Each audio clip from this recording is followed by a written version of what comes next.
दिवसेंदिवस देशभरात गुन्ह्यांचं स्वरूप गंभीर होत चाललंय। खुलेआम हत्या केल्या जातायत, जीवे मारून बदले घेतले जातायत, तर लहान लहान मुलींवर सुद्धा बलात्कार होत आहेत। देशभरात या घटनांनी हाहाकार माजवला असतानाच मध्य प्रदेशातील भोपाळ मधून अशीच एक माणुसकीला काळीमा फासणारी घटना समोर आली आहे। भोपाळ मध्ये अवघ्या 5 वर्षाच्या मुलीवर बलात्कार करून तिची हत्या करण्यात आली।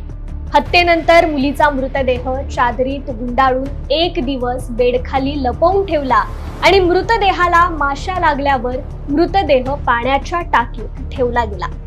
हे कृत्य इतकं गंभीर आहे की यामुळे देशभरात हळहळ व्यक्त केली जाते। या संपूर्ण प्रकरणाचा आढावा घेणार आहोत आजच्या क्राईम रिपोर्ट एपिसोड मध्ये।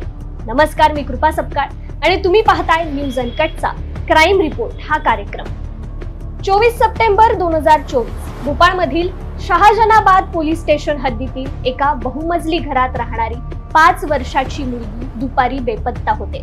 बराच शोध घेऊनही ती न सापडल्याने कुटुंबियांनी अपहरणाचा गुन्हा दाखल केला।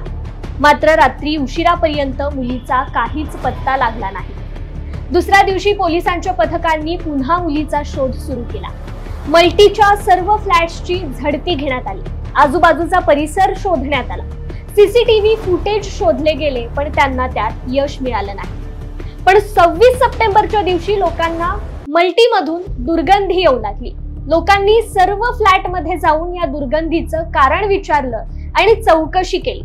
पण जेव्हा लोक एका त्या मल्टीमधीलच व्यक्तीच्या फ्लॅटवर पोहोचले तेव्हा त्याच्या बहिणीने त्यांना आत जाऊ दिलं नाही।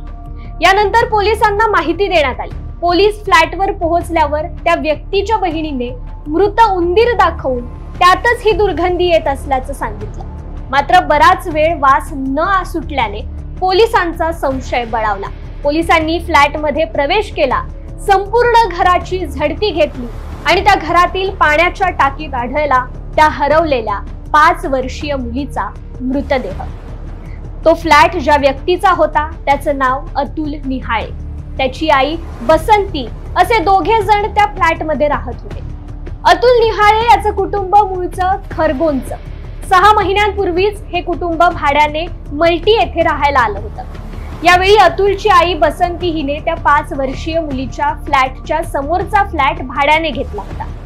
बसंतीच्या 2 मुली चंचल आणि रेणू याही त्याच परिसरातील मल्टीच्या वेगवेगळ्या ब्लॉकमध्ये राहतात। बसंती आणि तिच्या 2 मुली बंगल्यात काम करतात, तर अतुल महिन्याभरापूर्वीच इथे राहायला आला होता। 2 वर्षांपासून त्याचा पत्नीशी वाद सुरू होता। अतुलच्या मारहाणीला कंटाळून त्याची पत्नी मुलांसह आई वडिलांच्या घरी गेली होती। त्यामुळे अतुल हा ड्रग्स व्यसनी असून तो दारूच्या नशेत घरीच असायचा। अतुल निहाळे याची पार्श्वभूमी आधीपासूनच गुन्हेगारी क्षेत्रात आहे। त्याच्यावर त्याचं मूळ गाव खरगोन मध्ये 6 पेक्षा अधिक गुन्हे दाखल आहेत। विनयभंगाच्या गुन्ह्यात त्याने शिक्षाही भोगली आहे। त्याच्या पत्नीनेही पोलीस ठाण्यात त्याच्या विरुद्ध मारहाणीची तक्रार दाखल केली आहे। त्यामुळे हा नराधम डोक्याने आधीच सनकी होता। 24 सप्टेंबरच्या दिवशी सकाळी 5 वर्षांची मुलगी सृष्टी तिच्या आजीसोबत शहाजनाबाद येथील वाजपेयी नगर येथील इमारतीत होती। त्यानंतर सकाळी 11:30च्या सुमारास दुसऱ्या मजल्यावर असलेल्या आजीच्या घरातून ती आपल्या घरी जाऊ लागली। त्यावेळी अतुल त्याच्या घरी एकटाच होता। तेव्हा मजल्यावर कोणीही नव्हतं आणि याच संधीचा फायदा घेत अतुलने त्या लहान मुलीला त्याच्या घरात खेचलं। ती आरडाओरड करू नये म्हणून तिचं तोंड बंद केलं। यामुळे ती मुलगी बेशुद्ध झाली आणि मुलगी बेशुद्ध असताना त्या नराधमाने तिच्यावर बलात्कार केला आणि मग नंतर त्याचं हे कृत्य उघड होईल या भीतीने त्याने या 5 वर्षाच्या मुलीचा गळा दाबून खून केला। या मुलीची हत्या केल्यावर तिचा मृतदेह चादरीत गुंडाळून बेडखाली लपवला। या नराधमाने अवघ्या 35 मिनिटात या लहान मुलीसोबत हे किळसवानं कृत्य केलं होतं। संध्याकाळी जेव्हा अतुलची आई बसंती आणि चंचल घरी आल्या तेव्हा अतुलने त्यांना घडलेला हा सगळा प्रकार सांगितला।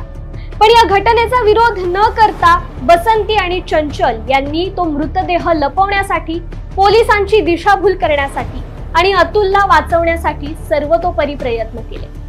दरम्यान या निर्घुण घटनेबद्दल कल्पना सुद्धा नसलेल्या त्या निष्पाप मुलीच्या कुटुंबियांनी आपली मुलगी हरवली म्हणून पोलिसात तक्रार दाखल केली। आपली मुलगी सापडत नसल्यामुळे या मुलीच्या कुटुंबियांनी हंबरडा फोडला होता।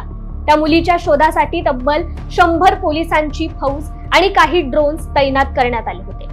दुसरीकडे मात्र कुणालाही संशय येऊ नये म्हणून बसंती नेहमीप्रमाणे त्या मुलीच्या कुटुंबाला भेटत राहिली। सडलेल्या मृतदेहाचा वास लपवण्यासाठी ते पुन्हा पुन्हा फिनाईलने पुसत राहिले। शेजाऱ्यांसह त्या मुलीचा शोध घेत राहिले। पोलीस आणि कुटुंबियांनी त्यांच्या घराची झडती घेऊ नये म्हणून ते खोलीला कुलूप लावून बहुतेक वेळा त्या मुलीचा शोध घेत राहिले। या हत्येनंतर अतुल, बसंती आणि चंचल तिघेही घाबरले होते। त्यामुळे त्यांनी कोणालाही काहीही सांगितलं नाही। रात्री उशिरा निर्जन वातावरणात मृतदेह कुठेतरी दूर नेण्याचा विचार ते करत होते, पण ती मुलगी हरवल्याची बातमी सगळीकडेच पसरली होती। मृतदेह बाहेर नेला तर कोणीतरी संशय घेईल अशी भीती त्यांना वाटत होती। त्यामुळे त्या मुलीच्या मृतदेहाची विल्हेवाट लावण्याची संधी त्यांना मिळालीच नाही। शेवटी 2 दिवस हा मृतदेह त्यांच्याच घरात सडत होता। काही काळानंतर त्या मृतदेहावर माशा दिसू लागल्या आणि त्यातून किंचित वास येऊ लागला।